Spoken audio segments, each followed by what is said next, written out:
So hello everyone, welcome to Mathshala. This is lecture number 4 of real analysis. Next lecture में हमने discuss किया functions के बारे में, कुछ इंपॉर्टेंट ऑब्जर्वेशंस, बेसिक डेफिनेशंस आप सबको पता थी और मैंने नोट्स जो शेयर किए हैं उनमें भी पढ़ के आप देख सकते हैं। जो चीज़ों के डाउट आएंगे तो हम लोग इसको डिस्कस करेंगे। सो कंटिन्यूएशन में आगे बढ़ते हैं और आज हम लोग सीखेंगे काउंटिंग ऑफ फंक्शंस। ये पहला सेगमेंट है करीब 20-30 मिनट्स का, और नेक्स्ट सेगमेंट जो होगा वो होगा पॉइंट सेट टोपोलॉजी। बहुत इंटरेस्टिंग दोनों ही सेगमेंट है। चलिए शुरू करते हैं। Counting of functions. देखो, कल मैंने आपको कार्डिनलिटी के बारे में बताया था कि 1 1 है तो इसका मतलब क्या है ना, किसकी ज्यादा किसकी कम। There can not be any onto map from a there can not be any onto map from a set to its power set. Onto map, अगर ऑन टू लिख दे तुरंत आप लिख दीजिए नॉट पॉसिबल। क्यों? अगर codomain में ज्यादा एलिमेंट है तो ऑन टू पॉसिबल नहीं होता है। ठीक है, अब देखिए काउंटिंग का मतलब क्या है, उससे शुरू करते हैं। तो मान लीजिए late A has n elements and B has m elements. ठीक है, and function is defined from A to B. ठीक है, अब देखो इसको थोड़ा सा पिक्चराइज कर लेते हैं। A has n elements, ये है n elements और ये है m elements। कौन ज्यादा कौन कम उसके बारे में बाद में बात करेंगे, मतलब हम वी आर नॉट श्योर कौन सा सेट बड़ा है। ठीक है, m ज्यादा है या n ज्यादा है, क्योंकि अभी ऑन टू 1 1 इन सब की बात नहीं हो रही है, अभी हो रही है total number of functions. Number of functions, कितने फंक्शन बन सकते हैं फ्रॉम A टू B। याद रखिए डिफरेंट फंक्शंस की बात हो रही है, कितने डिफरेंट फंक्शंस हमें मिल सकते हैं। ठीक है, तो कितने डिफरेंट फंक्शन का मतलब क्या है? अगर मैं आपसे पूछूं कि डिफरेंट फंक्शन बनाते कैसे हैं, मतलब अगर मान लीजिए आपने एक छोटा सा एग्जांपल से शुरू करते हैं, 1 2 3 A B C D। ठीक है, ये 3 और 4 इस पे दिमाग मत लगाइए, बस इतना सोचिए कि फंक्शन है। अब एक फंक्शन आपने डिफाइन किया, क्या? f। कैसे डिफाइन किया? इन सच अ वे दैट 1 की जो इमेज है वो क्या है? A है। 2 की जो इमेज है वो B है, और 3 की जो इमेज है वो C है, और D छूट गया है तो इसका मतलब ऑन टू मैप नहीं है। खैर, that is none of our business. लेकिन अगला मैप अगर आपको G डिफाइन करना है तो आप कैसे करेंगे? G अगर आप डिफाइन करेंगे, ठीक है, तो 1 की इमेज B दे देंगे इस बार, 2 की इमेज आप C दे देंगे, और 3 की इमेज D दे देंगे। अब एक और मैप डिफाइन करना है H, तो बताइए 1 की इमेज क्या देंगे? C दे देंगे, 2 की इमेज D दे। ऐसे करके कितने डिफरेंट परमुटेशंस बनेंगे, ये आपसे सवाल पूछा जा रहा है। ठीक है, तो ये बड़ा इंटरेस्टिंग क्वेश्चन है। चलिए इसका आंसर कर देते हैं। So total sir 4 to the power 3। या very good very good, yes, आपने पहले रिवील कर दिया suspense. Total number of functions, कितने फंक्शन बनेंगे इस तरह के एफ जी एच एटसेट्रा, कितने बनेंगे? Cardinality of codomain to the power cardinality of domain. यानी कि इस केस में कितने बनेंगे?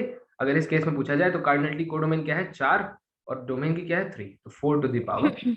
इतने फंक्शंस आपके बनेंगे।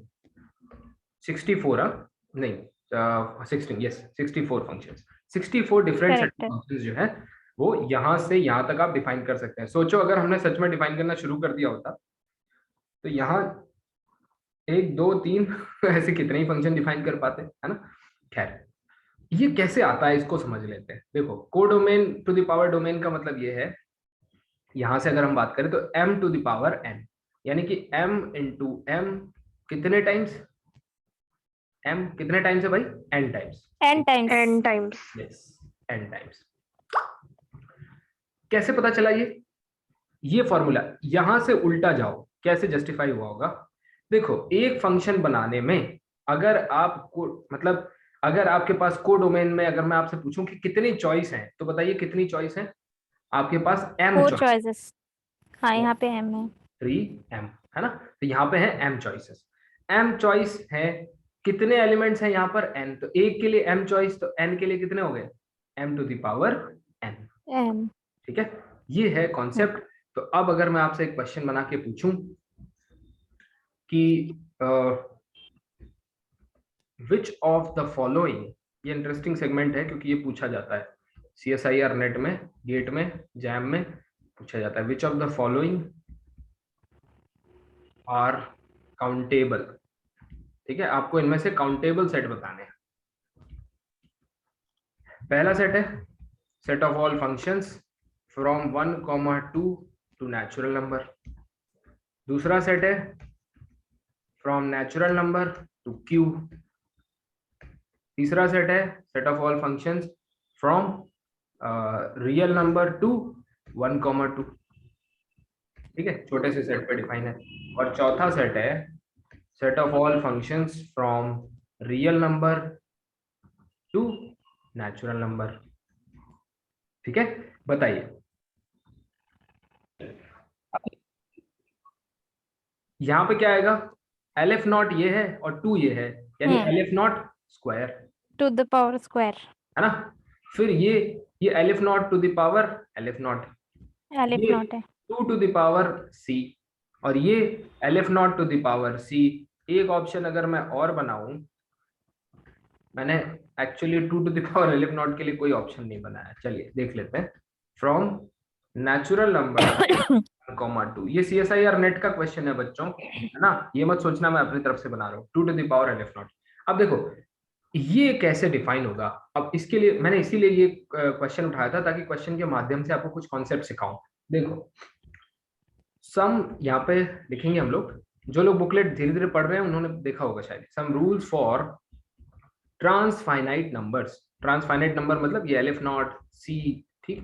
तो सबसे पहली चीज आपने क्या देखी थी, 2 to the power C is LF naught, oh shit, 2 to the power LF naught is C, sorry, 2 to the power LF naught has to be C, ये आपने पहली चीज देखी थी। दूसरा, अगर आपको LF not into LF not करना है, यानी ट्रांसफाइनाइट नंबर्स का प्रोडक्ट करना है, ठीक है, तो प्रोडक्ट जो होता है वो किस में कन्वर्ट हो जाता है, मैक्सिमम में।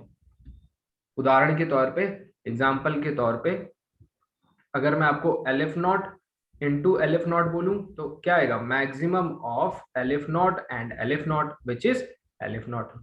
alif not, तो LF नॉट स्क्वायर क्या हो गया भाई, LF नॉट हो गया कि नहीं हो गया इस रूल से, ठीक है। Similarly yes sir, LF not into C, अब ये बताइए क्या आएगा, मैक्सिमम ऑफ, C, हाँ एग्जैक्टली, वेरी गुड, C। देखो भाई एक और एडवाइस है, जो लोग बोल रहे हैं और जो लोग नहीं बोल रहे हैं, तो अब जो नहीं बोल रहे हैं वो ये ना सोचे कि भाई हमसे बात नहीं की जा रही है, हमें नहीं पूछा जा रहा है, आप भी बोल सकते हैं, है ना, मैं सबसे बात करूंगा। C, अब C क्रॉस C है ना, तो वो भी C आ जाएगा। LF naught to the power LF naught, ये क्या होगा, याद रखिए ये होगा 2 to the power LF naught which will be C, तो यहाँ पे लिख दीजिए।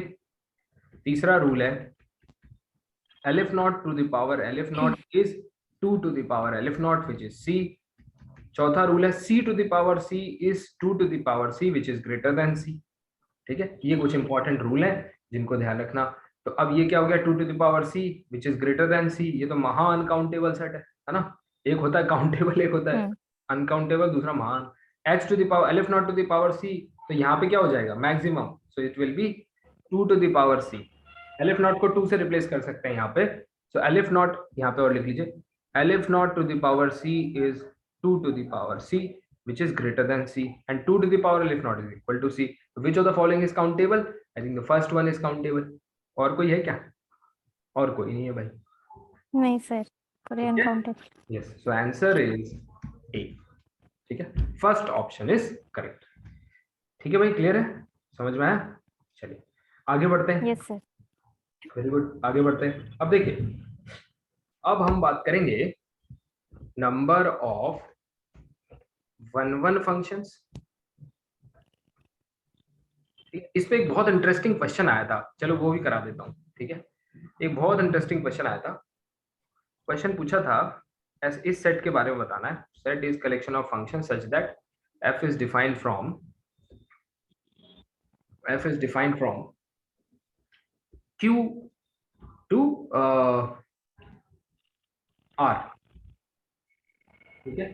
ये क्वेश्चन आया था कंटिन्यूअस के सेंस में, लेकिन चलिए ये बाद में डिस्कस करते हैं क्योंकि आइडेंटिटी थ्योरम पे है, और आपने जब कंटिन्यूटी नहीं पढ़ी है तो फिर आइडेंटिटी थ्योरम थोड़ी सी दूर की पिक्चर है, तो उसको अभी के लिए छोड़ देते हैं। Number of 1 functions.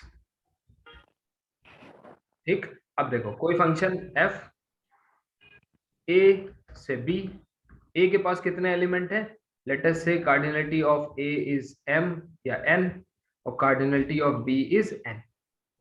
अगर इसका आंसर आपको लेना है तो आपको थोड़ा सा, ठीक है, कितने फंक्शंस होंगे इसको थोड़ा विजुअलाइज करिए 1 के लिए, 1 के लिए, ठीक है, 1 कितने फंक्शन होंगे। तो सबसे पहले तो ये सोचना है कि एक एलिमेंट के लिए, एक यहाँ पे इतने ये हैं और यहाँ पे ये, एक एलिमेंट के लिए कितने चॉइस है हमारे पास, m चॉइस है कि नहीं है, ये है ना, किसी में भी मैप कर सकते हो, ठीक है। लेकिन दूसरे एलिमेंट के लिए कितने चॉइस है, एक एलिमेंट के लिए m चॉइस है, तो दूसरे एलिमेंट के लिए कितने बचे बताइए। m-1 ठीक है। Sir. m-1 sir, very good, m-1 choice. And similarly कितने हो गए 1, ऐसे घटता चला जाएगा, m-2 m-3 this is 2 1 1 choice left, last में एक चॉइस बचेगी, यानी एक ही फंक्शन के अंदर आपके पास factorial m choices, factorial m choices होते हैं, है ना, फैक्टोरियल m। और देखो फंक्शन बनाने के लिए इमेज कितनी, मैक्सिमम कितने पॉइंट चूज कर सकते हो बताओ, मतलब अगर आपको m में से 1 फंक्शन बनाना है ना, यानी एक की इमेज एक ही होनी चाहिए, तो यहां से कितने मैक्सिमम एलिमेंट चूज कर सकते हो, out of m you only need n ना 1 के लिए, तो m c n into m factorial which is equal to m p n। बताओ भाई, समझ में आया। मैं ये कह रहा हूं एक एलिमेंट के लिए एक ही चॉइस तो है, दूसरे के लिए एक, यानी कि मैक्सिमम कितने एलिमेंट इसमें से आपको चाहिए होंगे 1 फंक्शन के लिए, आपको चाहिए होंगे जितने डोमेन में पॉइंट है उतने ही कोडोमेन में, नहीं m टोटल है, टोटल में से आपको n चूज करने हैं, तो m ये तो इतने टाइप हो गए, m c n से आप यहां से रेंज चूज कर सकते हो। एक फंक्शन के अंदर आपके पास कितनी चॉइस है, फैक्टोरियल m, तो टोटल कितनी चॉइस हो गई, मल्टीप्लाई कर दो mcn इंटू फैक्टोरियल। अब इसको एग्जाम्पल पे जरा डेमोन्स्ट्रेट करके देख लेते हैं। एग्जाम्पल, अगर मैं आपसे पूछूं f 1 2 3 4 5, ठीक है, और ये है 1 2 3, बताइए नंबर ऑफ 1 फंक्शंस, बताओ भाई।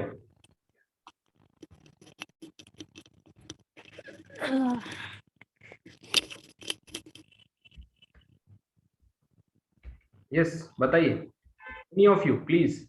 5 है and 3 है। सर इसमें संभव नहीं है 1 फंक्शन। Exactly, very good. देखिए फॉर्मूले को आप जो एग्जाम देने जा रहे हैं उसमें फॉर्मूले के पहले लॉजिक इस्तेमाल करना चाहिए, है ना। देखिए ये एग्जाम में आ चुका है, पता है आपको, ये एग्जाम में आया हुआ क्वेश्चन है। 1 ऑप्शन में 0 भी था, बच्चों ने ध्यान नहीं दिया, फॉर्मूले लगा दिए, फॉर्मूले लगाते टाइम भी ध्यान नहीं आया, पता नहीं, एम तो हमेशा बड़ा होना चाहिए ना, ऊपर वाला तो बड़ा, सर m बड़ा होना चाहिए, n छोटा है। एग्जैक्टली। अब यहाँ पे देखो बड़ा है। 1 कैसे बना पाओगे, लो अब इनके लिए क्या इंतजाम करोगे बताओ जरा, इनकी इमेज कौन बनेगा, कोई नहीं, इनका दोस्त कोई नहीं, इसका मतलब नंबर ऑफ फंक्शन 0, ठीक है, ये फॉर्मूला लिख दिया है ऐसे। चलिए ठीक है, थोड़ा बेहतर क्वेश्चन करते हैं। f is from a to b such that cardinality of a is 5 and cardinality of 4 and cardinality of b is 5। अब देखो कोडोमेन बड़ा है तो 1 पॉसिबल है पर ऑन टू पॉसिबल नहीं, कोडोमेन जब बड़ा होता है तो ऑन टू पॉसिबल नहीं होता, घर पे जाके इस पे मेहनत करना थोड़ा, है ना, एक ही बार में कॉन्सेप्ट क्लियर। नंबर ऑफ, बताओ भाई 1 फंक्शन कितने आएंगे, इस बार फॉर्मूला लगाना पड़ेगा।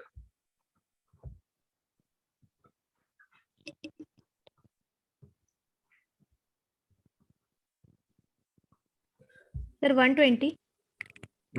ओके, सो बेसिकली 5p4 निकालना है आपको, 5 factorial upon 5 minus 4 factorial, 5 factorial is 120, correct. देखो एक एडवाइस देता हूँ आपको, है ना, एक फ्री एडवाइस देता हूँ आपको, एग्जाम में कभी भी कोई क्वेश्चन आए, जैसे नेट में आपने लेटेस्ट से 50 से 55 प्रॉब्लम सॉल्व किए, ठीक है, you have solve this, please mute yourself, थोड़ा सा डिस्ट्रैक्शन आ रहा है।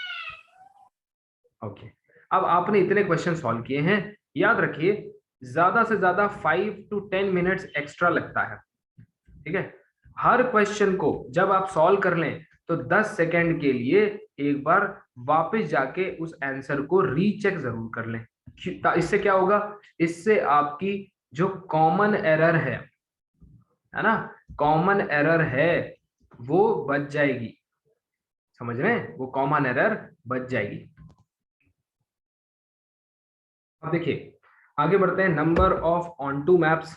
तो अब देखो ये थोड़ा सा ना कॉम्प्लिकेशन वाला पार्ट है, number of onto map, ठीक है, number of onto, direct formula है इसका, एक्सप्लेनेशन अगर आपको चाहिए होगा तो मैं एक वीडियो, डिटेल्ड वीडियो भेजूंगा, उसमें एक्सप्लेनेशन होगा। Total functions n to the power m minus, क्या सब्ट्रैक्ट करना है देख लीजिए, minus r equals to 1 to n minus 1 to the power, अभी तक तो पूछा नहीं गया है कभी, लेकिन ठीक है होना चाहिए, NCR n minus r to the power,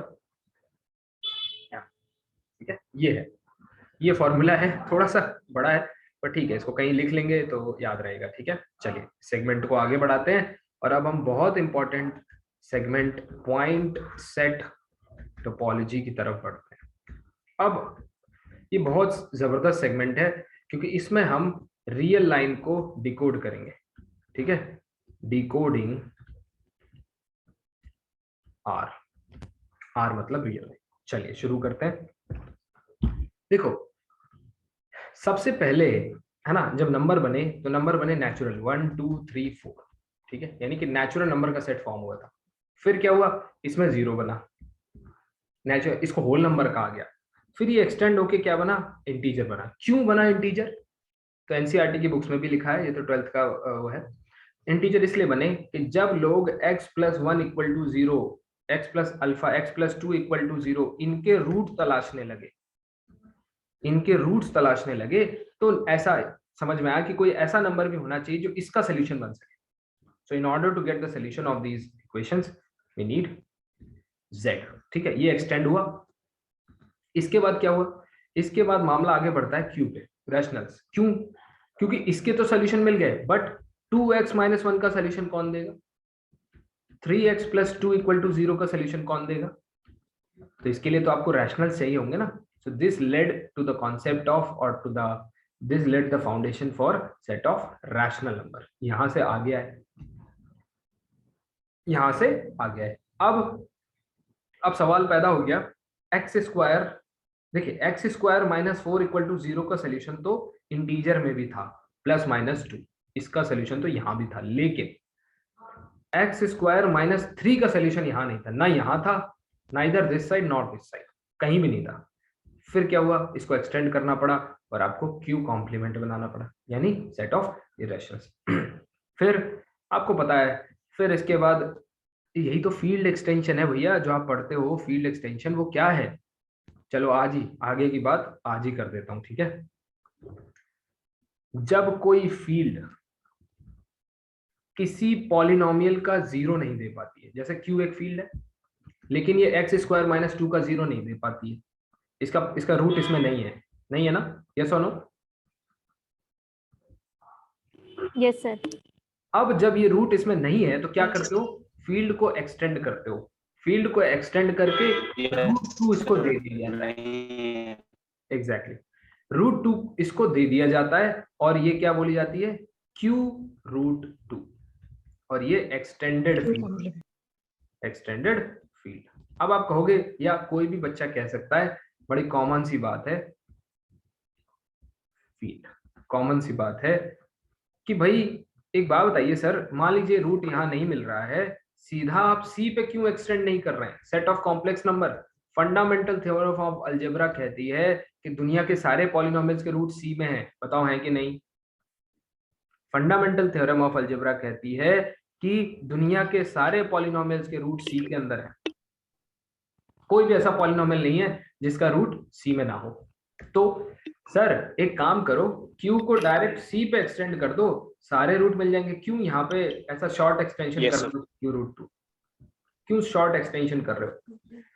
मेरा एक छोटा सा सवाल ऐसे बच्चों से है, आपका घर है, let us say you are living somewhere in the main city, और आपके एरिया में वाटर क्राइसिस हो जाता है, आपके एरिया में वाटर क्राइसिस हो जाता है, देयर इज नो वाटर, ठीक? तो क्या आप अपने घर को समुद्र के पास शिफ्ट कर देते हैं, या उस प्रॉब्लम का कोई लोकल हल ढूंढते हैं? यानी कि चलो घर से निकलें और यहाँ एक पाइप लगा हुआ है, यहाँ एक पंप लगा हुआ है, क्यों ना इससे पानी ले आए, कि जाके सीधा एक गाड़ी बुक की, एक कार बुक की और गोवा चले गए, है ना, वहां से पानी ले आते हैं। बताइए ये फिजिबल सोल्यूशन है क्या? No, sir. तो ऐसे ही No, sir.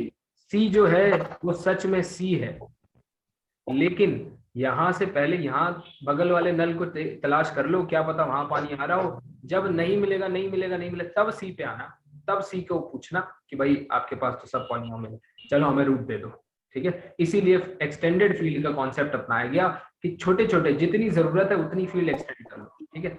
चलिए, इससे ये भी सिद्ध होता है कि हम अलजेब्रा भी पढ़ा सकते हैं। चलो थैंक यू। आगे बढ़ते हैं।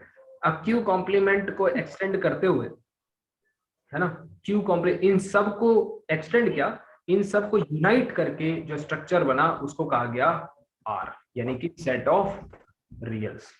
लेकिन देखो लोगों का, लालची लोग पेट यहां भी नहीं भरा, उन्होंने कहा एक बात बताओ, इसका सोल्यूशन तो है, इसका सोल्यूशन है क्या? आर के पास इसका सोल्यूशन है? आंसर आया नहीं। तो क्या किया गया, कुछ ऐसा इजाद करो जिससे ये वाला जो नेगेटिव साइन है स्क्वायर रूट में बैलेंस हो जाए। तो बस हमने एक सिंबल डिफाइन कर लिया कि स्क्वायर रूट के लिए ना -1 के लिए आयोटा हो जाएगा, बस। उसके बाद क्योंकि बात तो सिर्फ इस माइनस की है ना, बाकी तो यहाँ पे जो अल्फा है, ये स्क्वायर रूट ऑफ अल्फा तो आपको इरेशनल भी दे रहा है, इसका वैल्यू तो यहाँ से मिल जाएगा, कोई तकलीफ नहीं है। बात है इस माइनस की, ठीक है? तो ये माइनस जो है, ये एक सिंबल हमने डिफाइन कर लिया, ऐसे ही बनता है ना, जैसे नेचुरल नंबर के लिए डिफाइन कर लिया एलिफ नॉट, अब z के लिए भी वही एलिफ नॉट है, q के लिए भी वही एलिफ नॉट है, एंड सो ऑन, ठीक है? तो अरे भाई ये क्या हो गया, ऐसा है, ठीक है? चलिए, तो उम्मीद करता हूं कि आपको ये एक्सटेंशन समझ में आया होगा। रियल नंबर सिस्टम कुछ इस प्रकार से बनता है। अब बात करते हैं कि रियल नंबर सिस्टम में चीजें कैसी दिखती हैं। चलिए, ये आर है, ओरिजिन के राइट में सारे पॉजिटिव्स होते हैं, लेफ्ट में सारे नेगेटिव होते हैं। लेफ्ट में बैठा हुआ एलिमेंट राइट में बैठे हुए एलिमेंट से लेस होता है, और ये मोर होता है, चाहे इधर ही क्यों ना हो, इधर ही। इसीलिए कई बार बचपन में कहते हैं ना, अच्छा बताओ -2 बड़ा है कि -3, तो बहुत बच्चे बोलते हैं -3, उनको लगता है कि, फिर उनको कैसे समझाया जाता है, माइनस का मतलब क्या होता है, डेट, कर्ज। आपके पास 3 रुपए का कर्ज है और एक इंसान के पास 2 रुपए का कर्ज है, बताइए आप खुश हैं? वो तो ऑब्वियसली इसके पास कम कर्ज है, तब बच्चे ऐसा समझ लेते हैं इसके पास कम डेट है ना? तो आपको याद रखना है, रियल नंबर सिस्टम में ऐसा बनाया गया है रूल कि जो लेफ्ट में बैठा एलिमेंट है वो राइट वाले से छोटा है। जब नेचुरल नंबर प्रेस किए जाते हैं 1 2 2 3 4, तो इनके बीच में 1 यूनिट का फासला रखा जाता है। कहा? नेचुरल नंबर में भी एज वेल एज इंटीजर में भी। क्यों बता रहा हूं ये? नेबरहुड बनाना है, लिमिट पॉइंट बनाना है, इंटीरियर पॉइंट बनाना है, इन सब के लिए गैप का जानना बहुत जरूरी है। ये कॉन्सेप्ट मैंने पिछले बैच में ही निकाला है, इससे पहले मैंने गैप शब्द इस्तेमाल नहीं किया था, तो बच्चों को अच्छा लगा तो इससे समझाया। अब देखते हैं आपको पसंद आता है कि गैप बहुत इंपॉर्टेंट, कितना गैप है एलिमेंट्स के बीच में ही जानना जरूरी है। चलो समझे, -4 -5 -6, ठीक है, एंड सो ऑन, पीछे की तरफ चलते चले गए। अब एक चीज है यहाँ पे, जब हमने रैशनल्स बिठाए, क्या बिठाया? क्यू, तो इसके बीच में, इसके बीच में, इसके बीच में, इसके बीच में, इसके बीच में, ठीक, ध्यान रखिएगा, पूरा R जो है वो एक अनकाउंटेबल सेट है, Q जो है वो एक काउंटेबल सेट है, Q कॉम्प्लीमेंट एक अनकाउंटेबल सेट है। ये बार बार पता है क्यों लिखता हूं, ताकि आपके जहन में बैठ जाए। नेचुरल नंबर भी एक काउंटेबल सेट है और इंटीजर भी एक काउंटेबल सेट है। आप जान के हैरान होंगे। अच्छा बताइए, अगर मैं कोई रियल नंबर लिखूं alpha, alpha belong to R, क्या आप मुझे इससे बड़ा नेचुरल नंबर दे सकते हैं? यस और no? Can you give me any natural Yes, number sir. Greater than alpha? Of course, अगर मैं आपको नेचुरल नंबर या फिर मैं आपसे कहूं, ऑफ कोर्स आप दे सकते हैं, लेकिन ऑन द पॉजिटिव साइड मैं बात कर रहा हूं, ठीक है, आर प्लस की बात कर रहा हूं। तो there exist a natural number in n such that n is greater than, sorry, small n, small n is greater than this alpha। है ना इंटरेस्टिंग? आप पूछेंगे सर क्या इसमें इसमें क्या इंटरेस्टिंग है? इंटरेस्टिंग ये है, नेचुरल नंबर का सेट काउंटेबल है। ध्यान से देखिए, छोटा सेट है, मतलब ऐसा माना जाता है कि छोटा, लेकिन आपके हर रियल नंबर से एक बड़ा एक नेचुरल नंबर राइट में बैठा हुआ है। आपको नहीं लगता कि ये उससे आगे आगे चल रहा है? बताओ, लगता है? जबकि छोटा है, काउंटेबल है, वो अनकाउंटेबल है। लेकिन अगर मैं आपसे कहूं हर नेचुरल नंबर के लिए हर नेचुरल नंबर से बड़ा एक रियल नंबर है, ये बात भी ठीक है ना? और ऑब्वियसली ये अनकाउंटेबल सेट है, ये बड़ा सेट है, क्यों जो है वो छोटा सेट है, लेकिन इनका जो एक्सटेंशन है, एक्सटेंशन नहीं बोलूंगा, ठीक है, इनका जो एरिया ऑफ, क्या बोलूं, शब्द नहीं मिल रहे हैं, मतलब इनका जो प्रसार है, विस्तार है, इनके जो फैलाव है ना, जो स्ट्रेच कर, ये पूरी लाइन के ऊपर है। मतलब ऐसा नहीं है कि नेचुरल नंबर काउंटेबल है तो यहीं खत्म हो जाएंगे, इररेशनल जो है अनकाउंटेबल तो ये आगे तक जाएंगे, और रैशनल और आगे जाएंगे, इनका साथ यहीं छूट जाएगा, ऐसा बिल्कुल नहीं है। ठीक है, तो पॉइंट नंबर 1 यानी ऑब्जर्वेशन नंबर 1, ऑब्जर्वेशन नंबर 1 क्या? All sets go neck to neck, साथ चलते हैं। ठीक है, छोटा बड़ा वो सब अलग बात है, काउंटेबल अनकाउंटेबल अलग बात है, पर सारे सेट साथ चलते हैं। गैप्स सबसे, जब आप नेचुरल नंबर और जेड के बीच में गैप देखेंगे तो हमेशा 1 यूनिट का है, जो कि बड़ा है। ठीक है, वेरी लार्ज बोलूंगा मैं इसको। क्यों बोलूंगा अभी पता चल जाए। आपको पता है ये क्या है? आपको पता है ये क्या है? ये जाने अनजाने आपने पता क्या पढ़ लिया है? आर्किमीडियन प्रॉपर्टी। यस, पर मैं इस पे 15 मिनट पढ़ाऊंगा आपको। इतनी ब्यूटीफुल प्रॉपर्टी है, मुझे बहुत मजा आता है इसको पढ़ाने में, है ना? आपको बताऊंगा सर इसमें बहुत कंफ्यूज भी होता है। हाँ, बहुत सारे बच्चे कंफ्यूज होते हैं, उनको सच में समझ ही नहीं आया सर वो अभी तक। हाँ, सर अरे एकदम अच्छे से एक्सप्लेन करिए सर। मैं आर्किमीडियन प्रॉपर्टी को तो मैं चैलेंज कर सकता हूँ, अगर आपको समझ में ना आए पैसे वापस। ठीक है, चलिए आगे बढ़ते हैं। आर्किमीडियन प्रॉपर्टी हम लोग आगे सीखेंगे। बस इतना समझ लीजिए कि हर रियल नंबर से बड़ा एक नेचुरल नंबर है। इसी ऑब्जर्वेशन को आर्किमीडियन ने बहुत अच्छे से प्रेजेंट किया है, मैं सिखाऊंगा। ठीक है, आर्किमीडियन प्रॉपर्टी से बड़ा उसका इस्तेमाल है, आपको अलग से उसके इस्तेमाल सिखाऊंगा, कैसे कैसे इस्तेमाल करते हैं, थोड़ा पेशेंस। अब देखिए, अगर आप रैशनल्स की बात करें, ठीक है, इस पे गैप्स की बात करें, गैप्स इन क्यू, रैशनल्स, ठीक है, तो अगर आप इसके अंदर की बात करें तो यहां पे बहुत लेस गैप है, बहुत लेस। और सेम चीज क्यू कॉम्प्लीमेंट में भी है, बहुत कम गैप है, बहुत कम। अभी सिखाऊंगा कि बहुत कम क्यों। और सिमिलरली आर तो पूरा का पूरा भयानक है ना, इसमें तो वेरी वेरी, मतलब लेस क्या, नो गैप बोलूंगा। आर में गैप्स नहीं है भाई, है ना, नो गैप्स, गैप्स नहीं है। क्यू में गैप्स हैं, क्यों? आओ सीखें क्यों। Q has gaps, Q has gaps. Similarly Q complement has gaps। कैसे? एक बड़ा इंपॉर्टेंट रिजल्ट है, between any to real numbers, sorry, any two rational numbers,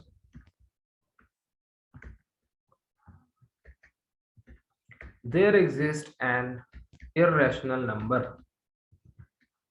number and hence uncountable या इनफाइनाइट रैशनल नंबर्स, अनकाउंटेबल शब्द से थोड़ा गड़बड़, infinite इरैशनल्स। समझे? दो रैशनल, लेट अस से ये R1 है, ये R2 है, इसके बीच में कम से कम एक इरैशनल नंबर यानी IR1 होगा ही होगा। तो बताओ, दो रैशनल के बीच में गैप होना तो बिल्कुल पक्का है, क्योंकि इनके बीच में एक इरैशनल तो है ही, वो तो गैप पैदा कर ही देगा, भले ही वो गैप कितना भी छोटा हो, तो गैप है। Yes, sir.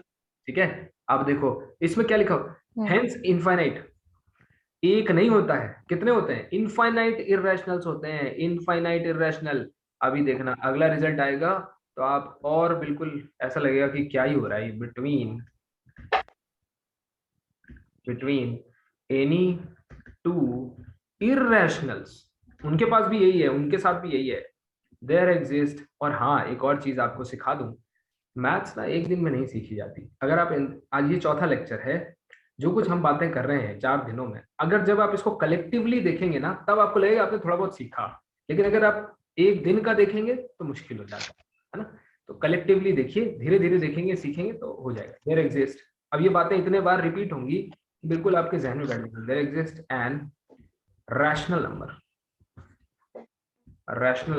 And hence infinite rationals. इसका मतलब ये है कि अगर दो इरैशनल कहीं घूम रहे हैं, ये पहला IR1 है, ये दूसरा IR2 है, तो इसके बीच में एक रैशनल नंबर R1 तो है ही, बहुत सारे ढेरों हैं। अब यहां से कॉम्प्लिकेशन पैदा हो गए। क्यों? मान लो ये दो रैशनल नंबर है R1 और R2, आपने कहा इसके बीच में एक और हेंस बहुत सारे इरैशनल है। मैंने कहा ठीक है, IR1 and IR2 and so on। इनके बीच में ये देखिए इरैशनल है, ये भी इरैशनल है, तो between any two irrationals there exist a rational number RK। इसके बीच में आ गया है ना। अब एक नहीं बहुत सारे होते हैं, तो यहाँ पे भी एक रैशनल आएगा। अब दो रैशनल हो गए, इनके बीच में फिर से इरैशनल, हेंस। तो सर कंक्लूजन बता दो। कंक्लूजन ये है कि दो पॉइंट्स के बीच में कोई भी रियल नंबर हो, रियल नंबर इसलिए कह रहा हूं कि लड़ाई ना हो भाई कि रैशनल, दोनों के लिए सेम आर्गुमेंट है। There are infinite rationals as well as infinite irrationals, ठीक है।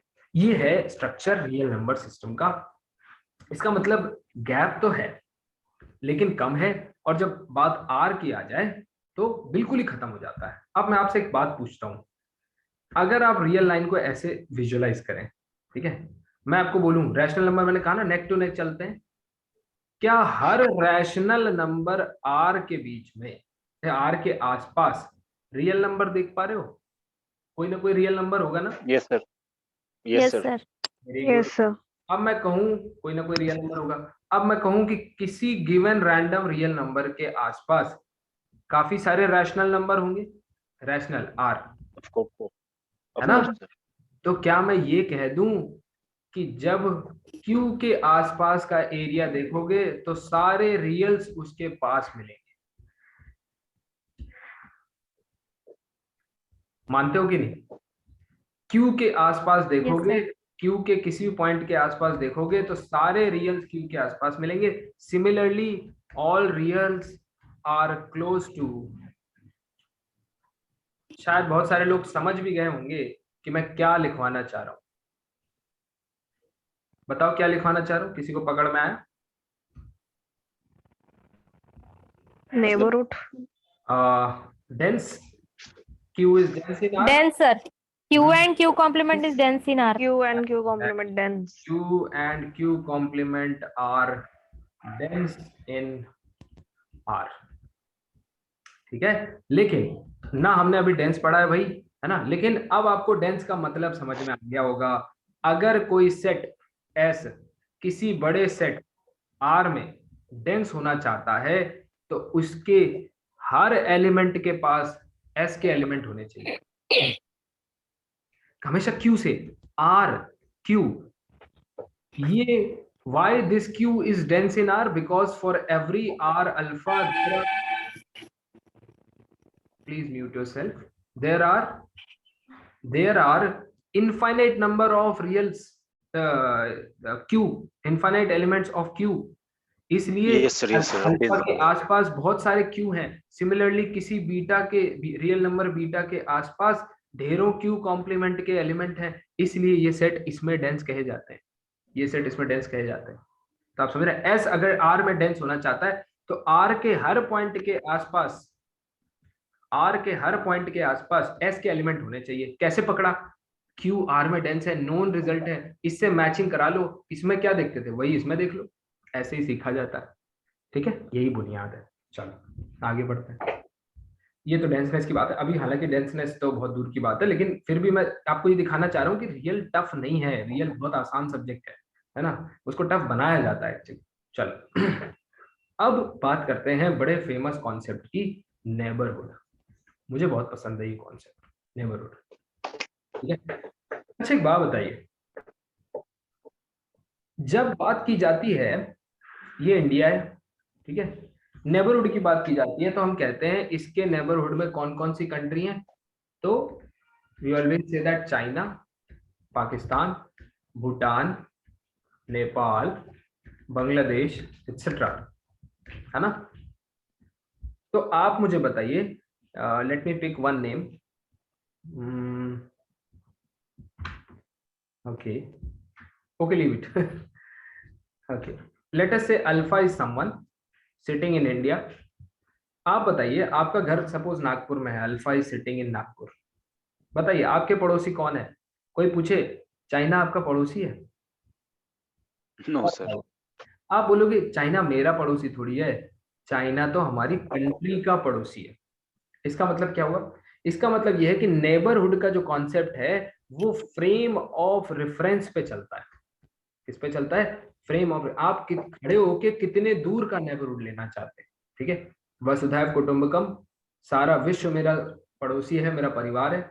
इस हिसाब से तो यूएसए, है ना, अपना रशिया, ये सारे ही हमारे पड़ोसी हो गए अगर ये कॉन्सेप्ट अपना। इसका मतलब आपका फ्रेम ऑफ रेफरेंस बहुत इंपॉर्टेंट है, आपका व्यू बहुत इंपॉर्टेंट है। समझेंगे इसको। जब आप रियल लाइन पे कोई एलिमेंट देखते हैं तो टू के बाद का, जस्ट बाद का एलिमेंट आप नहीं बता पाते हैं। ठीक है, व्हाट इज नेक्स्ट टू? कोई आंसर नहीं है। क्या 2.1 इसके जस्ट बाद का एलिमेंट है? नहीं। क्यों? क्योंकि उससे छोटा प्रोड्यूस हो जाएगा। 2.01 नहीं। इससे छोटे में क्या 1.99 इसका क्लोजेस्ट है? नहीं। Someone can produce 1.999, next can produce 1.99999 and so on. इसका मतलब क्या है? एक बात की 100 बात की एक बात, आसपास ना बहुत एलिमेंट है जो बिल्कुल क्लस्टर बनाए हुए, ढेर बनाए हुए। इसका मतलब क्या है कि जस्ट अल्फा के राइट में एक एलिमेंट की कल्पना नहीं की जा सकती, अल्फा के लेफ्ट में एक एलिमेंट की कल्पना नहीं की जा सकती। यानी कि अगर आपको बात करनी है तो किसी ना किसी सेट की बात करनी होगी, एक एलिमेंट को तो आप बात कर ही नहीं पाएंगे। 2 के जस्ट नेबरहुड का एलिमेंट बताइए, नहीं बता पाएंगे। You are speechless. क्यों? No, sir. आपने कहा 2.01, वो कहेगा 2.001 से क्या तकलीफ है, ये तो और क्लोज है। आप बता ही नहीं पाएंगे। आप दोनों में से कोई नहीं जीतेगा, आप कितने भी प्रयास कर लें। ठीक है, इसका मतलब क्या है? इसका मतलब ये है कि नेबरहुड में, नेबरहुड का जो कॉन्सेप्ट है वो किसी एक पॉइंट के लिए नहीं बल्कि किसी सेट के लिए डिफाइन होना चाहिए, पहली चीज। दूसरी चीज क्या, नेबरहुड की ना लिमिटेशंस होनी चाहिए। आपको लिमिटेशंस पता होनी चाहिए। लिमिटेशंस मतलब क्या? सबको, पुराने बच्चे होंगे तो हंसेंगे कि सर तो बार बार यही बता देते हैं। अब भाई इसी से समझ में आता है, अच्छा तो क्या करें। आप हैं, आपकी मम्मी ने कहा, आप छोटे हैं, आपकी मम्मी ने कहा सुनो, ज्यादा दूर खेलने मत जाना, यहीं पड़ोस में रहना, just be within the neighbourhood of our house, don't go far away, दूर मत जाना। ठीक है, आप छोटे हैं, शैतान भी हैं, आपने क्या किया, ये घर बने हुए हैं, आपकी लोकेलिटी है ये, ठीक है, और आप यहाँ खेलने आ गए, आपने यहाँ खेलने आ गए, मम्मी ने आवाज लगाई, दूर से नजर मारी, अच्छा बेटा इस ग्राउंड पे खेल रहे हो, घर गए, मार पड़ी, क्यों? मम्मी ने कहा था भाई पड़ोस में खेलना, नेबरहुड में खेलना, कहाँ खेलने गए? आप रो गए, लेकिन आप कुछ कह नहीं पाए, आप वापिस आए। अगले दिन आपने कहा सुनो मेरी मम्मी डांटती है, एक काम करो यहाँ खेलो। मम्मी ने फिर मारा, क्यों? तुमसे कहा था पड़ोस में रहना। आपने कहा एक काम करो यार, यहाँ खेलो यार, ये उतनी दूर मम्मी डांटती है, यहाँ खेलो। आपकी मम्मी ने फिर मारा। आप बताइए इसका सोल्यूशन क्या है? आप बताइए। अगर अपने घर में ही खेले, घर के एकदम आसपास या घर में। वही एग्जैक्टली जो आपने शब्द इस्तेमाल किए ना, इसको समझिए। आपने क्या इस्तेमाल किया? नेबरहुड में खेलें, आसपास खेलें। आपको नहीं लगता मैथमेटिक्स के स्टूडेंट होने के बाद भी आप स्पेसिफिक नहीं है? क्योंकि उसकी मम्मी तो बार बार कह रही है नेबरहुड में खेलो। बच्चे को सही सवाल पता है क्या पूछना चाहिए? मैं बताऊं आपको, सही सवाल ये पूछना चाहिए कि mom what is your neighbourhood, just define your neighbourhood first. मार बेटा इस पे भी पड़ेगी, लेकिन ये वैलिड क्वेश्चन है, ठीक है? वैलिड कैसे? बच्चे ने माँ को कहा माँ आप अपना नेबरहुड डिफाइन कर लो, मतलब मुझे एक दायरा दे दो, आप ये कह दो कि मुझे 5 मीटर का नेबरहुड चाहिए। कितने मीटर का? 5 मीटर का। चलो 50 मीटर का नेबरहुड चाहिए, यानी 50 मीटर से आगे मत जाना। हाँ मम्मी, तो ये हुई ना बात। अब 50 मीटर का गोला ये रहा। मान लो इधर उधर आपके झील बहती है, ठीक है? मान लो इधर, कहाँ चले गए यार हम लोग, इधर उधर आपके झील बहती है, तो आप कितने पे, आपका तो ये गोला तो बेकार हो गया, क्योंकि आप पीछे थोड़ी खेलने जाएंगे, झील बह रही है भाई, वहां नहीं खेलने जाएंगे। हाँ, वहां तो और मार पड़ेगी। फिर क्या करेंगे? आप जो है मार्क लगाएंगे, गोला नहीं बनाएंगे। क्या लगाएंगे? मार्क लगा देंगे। ये रहा 50 मीटर इधर और ये रहा इधर, यानी कि मम्मी मुझे इतने में ही रहना है। माँ बोलेगी हाँ 50 मीटर नेबरहुड, ये इसको कहेंगे 50 नेबरहुड, ठीक है? ये रहा मेरा मार्क, यानी कि इतने एलिमेंट्स में मैं कहीं भी खेल सकता हूँ, इतने एलिमेंट्स में मैं कहीं भी खेल सकता हूँ। पता नहीं कितने लोगों ने पकड़ा होगा। ये गोला आप कब बना पाएंगे? आपने अभी तो मार्क लगाए हैं, गोला कब बना पाएंगे? जब पीछे की जगह खाली होगी, मतलब खेलने लायक होगी, झील नहीं होगी। इसका मतलब क्या? जब बेटा, जब रियल लाइन पे नेबरहुड बनाओगे तो निशान लगाने पड़ेंगे, डेल्टा का लिमिट इधर और डेल्टा का लिमिट इधर, इसको कहते हैं डेल्टा नेबरहुड, जिसकी लेंथ होती है 2 डेल्टा। लेकिन जब 2 डायमेंशन प्लेन में रहोगे तो ऊपर नीचे दाएं बाएं सब खाली है, तब 2 निशान से काम नहीं चलेगा, पूरा गोला बनाना पड़ेगा। ये है 2 डायमेंशनल नेबरहुड, जिसको 2 तरह से डिफाइन किया, या तो गोला बना लो और या तो चारों तरफ ऐसे लाइन खींच लो, यानी तार बांध दो 50 मीटर का। बताओ भाई समझ में आया कि नहीं? Yes, Yes, sir. Yes, sir. Good, चलो आगे बढ़ते हैं, ठीक है? इसका मतलब ये है कि डेल्टा नेबरहुड जो है ये स्पेसिफिकली डिफाइन होना चाहिए। तो चलो डिफाइन करें, नेबरहुड डिफाइन कर लो। सो किसी पॉइंट का होता है नेबरहुड, याद रखना, किसी घर का नेबरहुड होता है, किसी पॉइंट का नेबरहुड होता है। तो अगर आप किसी पॉइंट अल्फा का नेबरहुड बनाना चाहते हैं तो आप क्या करेंगे? एक सेट बनाइए एस, जो अल्फा को जिसके अंदर अल्फा हो, ठीक, जिसके अंदर अल्फा हो, और ये सेट किस में कंटेन कर रहा हो? किसी ओपन सेट, ठीक है, किसी ओपन सेट में। या इतनी डेफिनेशन नहीं समझ में आ रही है तो एक काम करो, इंटरवल, अभी सिखाऊंगा इंटरवल, ठीक है? टाइम है अपने पास? बिल्कुल है, इंटरवल सिखा दूंगा। इंटरवल बना लो। ये कौन सा, अगर ये पॉइंट अल्फा है और डेल्टा नेबरहुड बनाए तो ये पॉइंट क्या हो गया? अल्फा प्लस डेल्टा, और ये पॉइंट क्या हो गया? अल्फा माइनस डेल्टा, यानी कि all points from alpha minus delta to alpha plus delta, ये हो गया डेल्टा नेबरहुड ऑफ अल्फा। बताओ यस और no? Yes, sir. Yes, sir. Sir मैं आपसे कुछ सवाल पूछूं, मैं आपसे कहीं राइट डाउन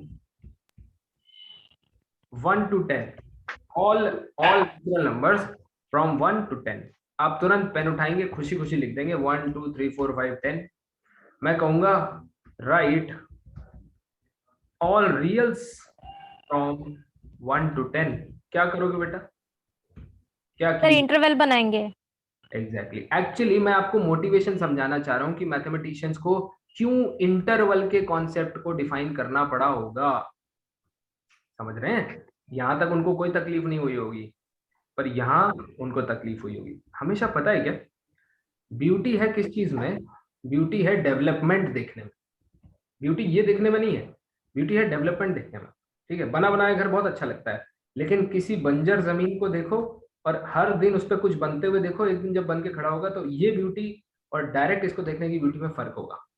डेवलपमेंट देखो, जिस दिन मैं रियल खत्म करूंगा पीछे से देखोगे यहाँ तक की जर्नी, तब आपको अच्छा लगेगा, है ना।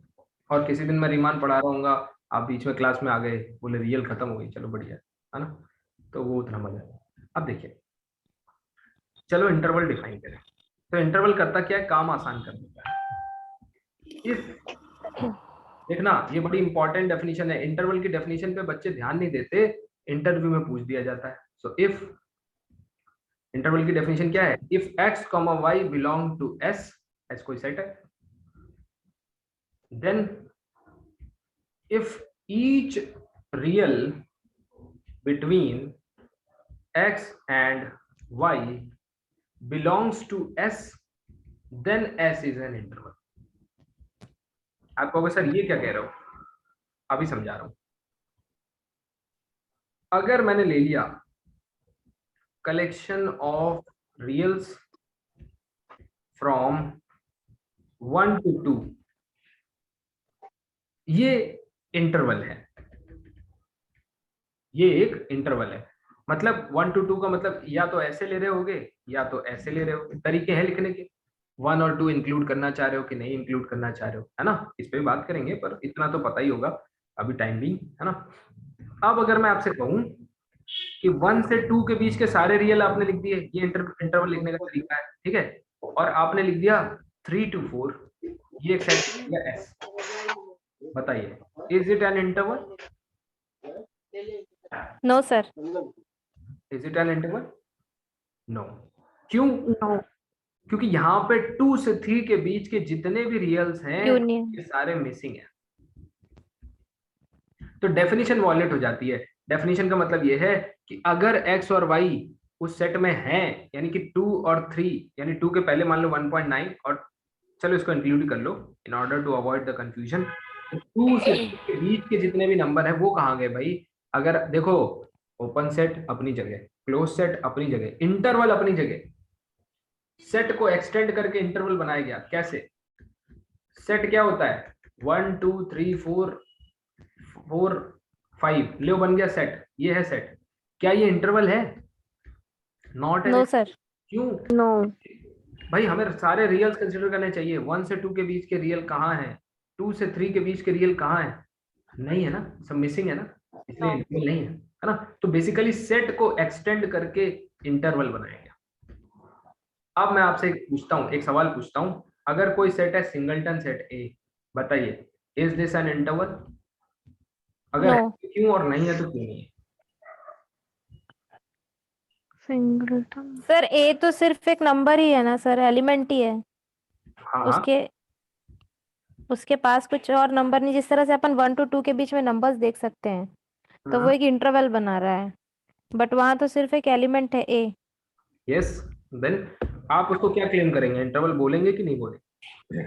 सर नहीं बोलेंगे सर, एस इक्वल टू ए को तो नहीं बोलेंगे। ओके ओके, कोई ऐसा है जिसको लग रहा है कि ये इंटरवल है? नहीं लग रहा? कोई बात नहीं, अभी समझा देते हैं। हाँ सर। पीछे आइए।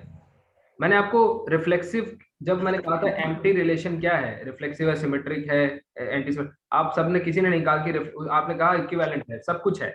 लेकिन मैंने कहा था देखो, इफ की बड़ी महिमा है, इफ का बड़ा इंपॉर्टेंस है। ये इफ जो है ना, बड़ा इंपॉर्टेंट है। उसने कहा अगर एक्स और वाई हो, अगर ये और ये हो, तो इसके बीच के सारे होने चाहिए। अगर नहीं है तो, एक ही है तो कोई दिक्कत नहीं, क्या डेफिनेशन वॉयलेट हो रही है? नहीं हो रही है, तो ट्रिवियली दिस नहीं इज सर। इंटरवल।